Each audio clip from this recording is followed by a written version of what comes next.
Assalamualaikum warahmatullahi wabarakatuh. Sahabat yang beriman, Abdullah bin Mubarak, salah seorang ulama salaf, ketika selesai menjalankan ibadah haji, ia sempat tertidur di Baitullah tidak jauh dari Ka'bah. Di dalam tidurnya, ia bermimpi melihat suatu pemandangan di mana dua malaikat turun dari langit menuju area tawaf. Salah satu malaikat berkata, "Berapa orang yang berhaji tahun ini?" Malaikat satunya berkata, 600.000 orang. Berapakah yang diterima hajinya? Tidak seorang pun. Tidak seorang pun, tanya malaikat yang pertama, seakan tidak percaya. Malaikat kedua berkata lagi, tetapi seseorang tukang sol sepatu atau sandal di Damaskus bernama Muwafiq yang tidak jadi pergi berhaji, justru diterima hajinya oleh Allah. Dan berkah dari diterima hajinya Muwafiq ini, maka diterimalah semua ibadah haji pada tahun ini. Abdullah bin Mubarak segera terbangun dan terheran-heran dengan mimpi yang dialaminya. Benarkah seperti itu keadaannya? Tidak ada pilihan lain kecuali membuktikan adanya seorang tukang sol sepatu yang bernama Muwafiq tersebut. Dari Makkatul Mukarramah, Ibnu Mubarak tidak langsung pulang, tetapi memacu tunggangannya menuju Damaskus di Syam atau Syria. Setibanya di sana, ia mencari tahu tentang Muwafiq tersebut, dan ternyata tidak terlalu kesulitan. Profesinya sebagai tukang sol sepatu atau sandal selama puluhan tahun membuatnya ia banyak dikenal oleh orang-orang di Damaskus. Setelah ditunjukkan rumahnya dan bertemu dengan Muwafiq, Ibnu Mubarak tidak melihat sesuatu yang istimewa pada dirinya. Hanya seorang lelaki sederhana, bahkan cenderung miskin, tetapi tampak jelas ketulusan dan keikhlasan pada sinar wajahnya. Setelah dipersilahkan duduk dan memperkenalkan diri, Ibnu Mubarak berkata, "Kebaikan apakah yang engkau kerjakan sehingga engkau memperoleh derajat yang tinggi di sisi Allah?"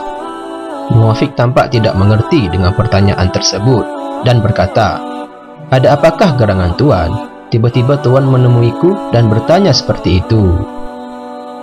Kemudian Abdullah bin Mubarak menceritakan kalau ia baru saja selesai berhaji dan mengalami mimpi seperti yang dialaminya tersebut, yang kemudian membawa langkahnya untuk menemuinya. Mata Muwafiq tampak berkaca-kaca penuh haru, dan ia hanya bisa mengucap hamdalah sebagai ungkapan rasa syukurnya. Tanpa disadarinya, menitik air matanya karena begitu bahagianya. Setelah Muwafiq mulai bisa menguasai emosinya kembali, ia bercerita kalau sejak lama ia ingin sekali berhaji. Tetapi karena keadaannya miskin, ia harus menabung dan menyisihkan penghasilannya selama bertahun-tahun. Tahun ini ia telah mengumpulkan 300 dirham, cukup untuk perjalanan hajinya dan bekal kehidupan keluarga yang ditinggalkannya. Suatu ketika, istrinya yang sedang hamil mencium bau masakan dari rumah tetangganya. Layaknya seorang hamil muda yang sedang ngidam, ia sangat ingin merasakan masakan tetangganya tersebut. Muwafiq telah memujuknya untuk membuatkan atau membelikan masakan yang sama, tetapi istrinya tetap menolak, kecuali masakan tetangganya itu. Dengan berat hati, Muwafiq mendatangi rumah tetangganya tersebut, yang ternyata adalah seorang janda dengan anak-anak yatimnya. Begitu dibukakan pintu, Muwafiq berkata, "Wahai ibu, istriku sedang hamil dan ia mencium bau masakan engkau dan ingin merasakannya. Bolehkah aku meminta sedikit saja untuk memenuhi keinginannya?" Tampak kesedihan di mata wanita itu, bahkan hampir menangis. Ia berkata, "Wahai Muwafiq, makanan itu halal bagiku tetapi haram bagi engkau." "Mengapa demikian?" tanya Muwafiq terheran-heran. Kemudian wanita janda itu menceritakan kalau dia dan anak-anak yatimnya sedang kelaparan. Telah 3 hari lamanya tidak ada makanan apapun yang masuk ke perut mereka kecuali air. Pagi hari itu, ia keluar dan berkata berjalan berkeliling di sekitar rumahnya. Ia melihat seekor keledai yang telah mati. Ia memotong sebagian daging bangkai keledai tersebut dan membawanya pulang, kemudian memasaknya.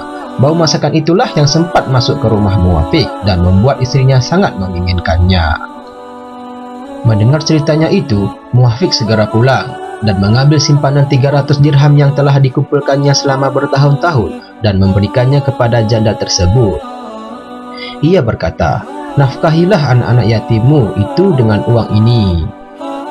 Setelah itu, ia beranjak pulang dan ia berkata di dalam hati, "Sesungguhnya haji berada di pintu rumahku." Abdullah bin Mubarak terkagum-kagum dengan cerita Muafiq tersebut dan berkata, "Sedekahmu kepada tetangga dan anak yatimnya itulah yang membuat hajimu diterima dan memberkahi haji kami semua tahun ini sehingga diterima juga di sisi Allah." Itulah kisah tukang sol sepatu yang mendapat pahala ibadah haji karena kebaikan hatinya menyantuni anak-anak yatim dan orang miskin.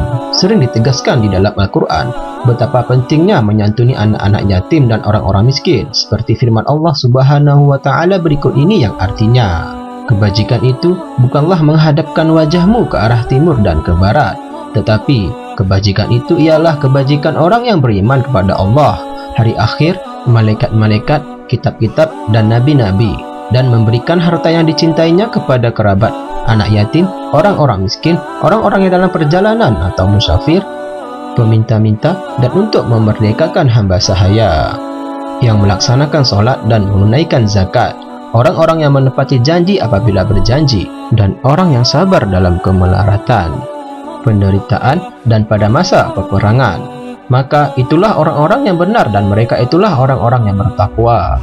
Quran Surat Al-Baqarah ayat 177.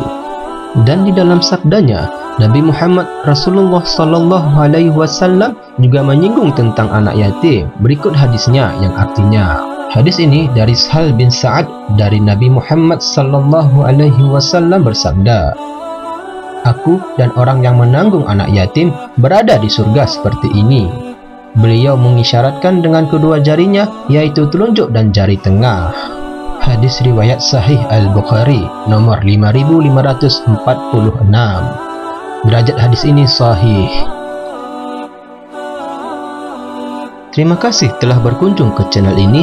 Jangan lupa support selalu dengan cara subscribe, like, dan share sebanyak-banyaknya.